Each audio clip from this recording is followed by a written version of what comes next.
As the counting in the Pakistan elections inches closer to ending, it is evident that the polls are heading for a fractured mandate.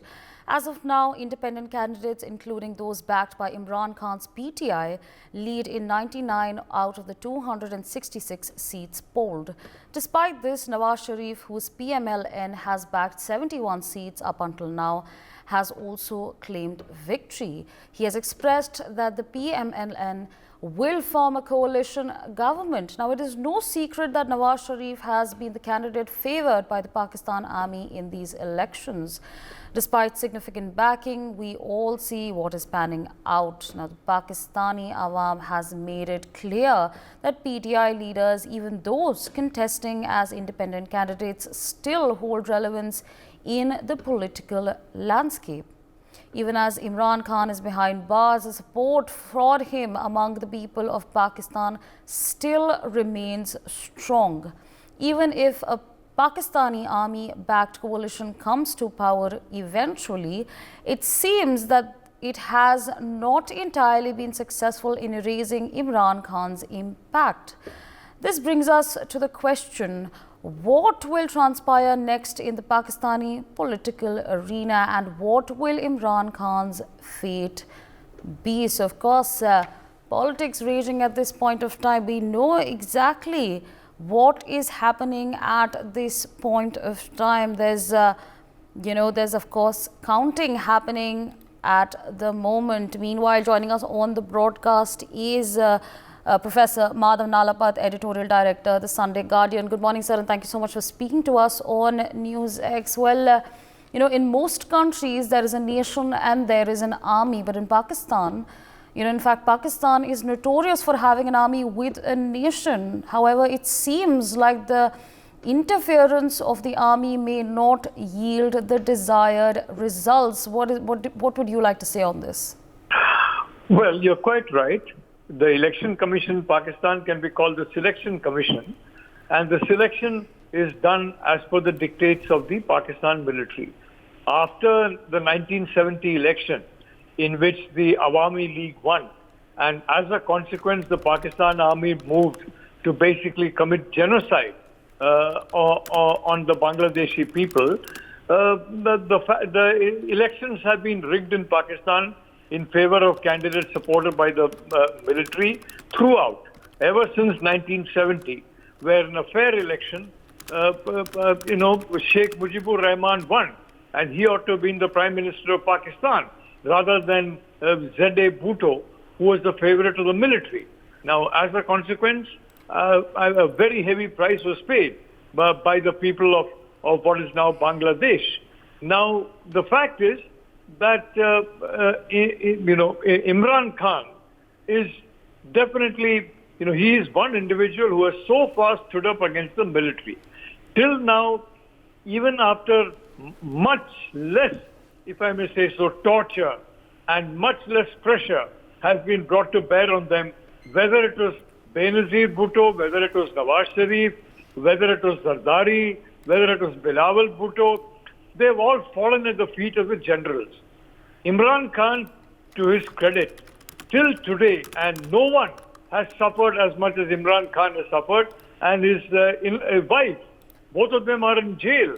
Both of them are in jail on one ridiculous charge after the other.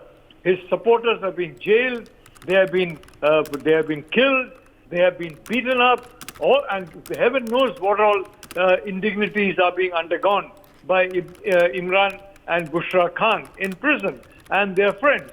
Despite that, so far, Imran Khan has stood firm.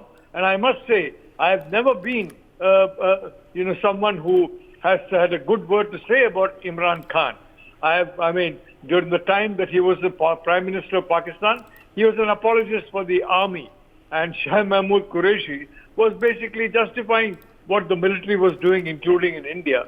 But today I can tell you, the way this man is lasting out the torture, the suffering of what is happening to him is remarkable.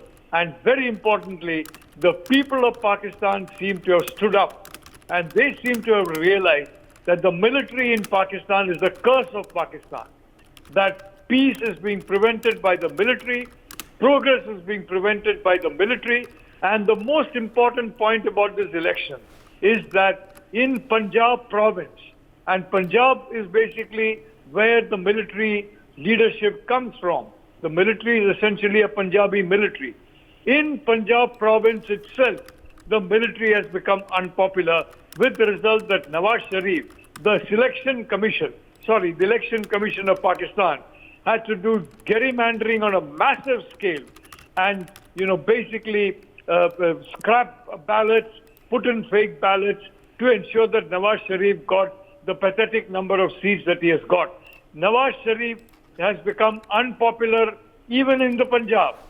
And that is a very important thing, that the heartland of the Pakistan military, namely Punjab, the people have finally turned against the military. I think this is a very, very important thing, what is happening in Pakistan. And as I say, I have never been, frankly, anyone who has had a nice word to say about Imran Khan, especially when he was in power. I was very unhappy when he divorced his wife Jemima, who was so loyal and faithful to him, and who has produced two wonderful children in her marriage. But I would like to say that I would really congratulate Imran Khan and Bushra Khan for the way they are standing up to the torture, to the suffering, to the humiliation, the tremendous hardship inflicted on them by the men in uniform, in the expectation that that kind of torture will lead to Imran Khan falling at the feet of the generals. So far, this has not happened. So far, he has not fallen at the feet of the generals. And I would like to say this is remarkable. And for the first time, if I may say so, I would like to say that this is something that we in India need to appreciate, that this is a man who has shown spine in a manner that no previous civilian leader in Pakistan has shown. No previous civilian leader. Benazir Bhutto showed a few sparks of spine, and she paid with her life for it. God knows what's going to happen to Imran Khan if he continues to show this spine. But this is a very important moment. And as I said, the most important point is Punjab province has turned against the military.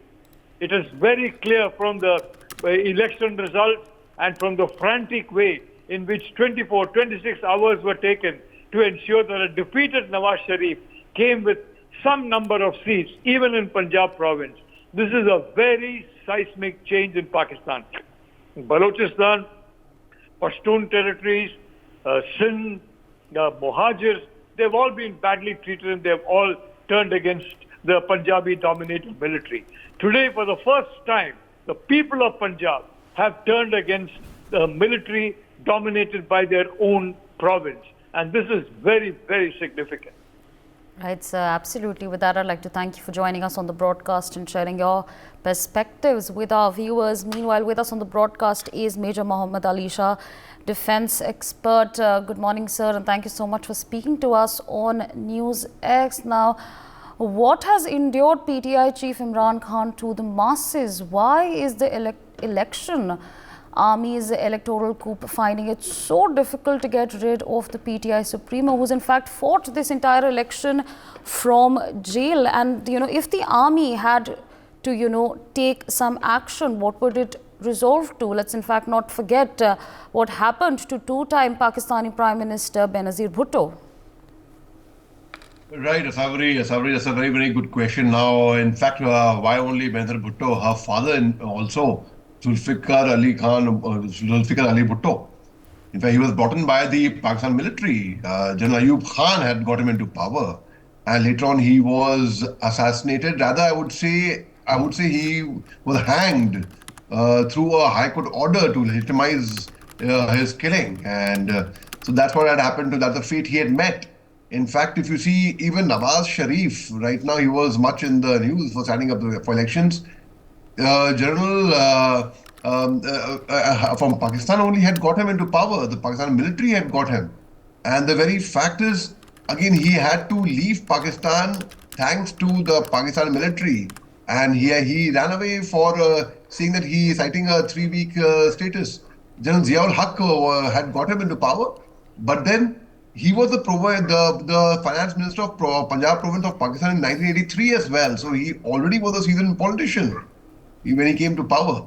So he had to run away. Now we have seen in 1951 the assassination of Liaquat Ali Khan, who was the first Prime Minister of Pakistan. Look at the fate he had met. So we have had instances. So it's very sad and unfortunate one should be seeing these things. But then Imran Khan, whoever it would be, Imran Khan, Pakistan military would be left with little choice. Imagine being in jail and being a challenge for you. What more can you do? What is it beyond jail then? It is, as I have already hinted enough, their previous head of states have been assassinated by Pakistan military itself. Why? Because they were a nuisance to Pakistan military, to Pakistan government. Pakistan government is who? The Pakistan military. All the orders, all the decisions, everything what to be done comes from Rawalpindi, where the Pakistan military headquarters are. Not from Islamabad, where the politicians reside, where their headquarters are. No. So the very fact is, as Professor Nalapat rightly said, it's not an election commission of Pakistan, it's a selection commission of Pakistan.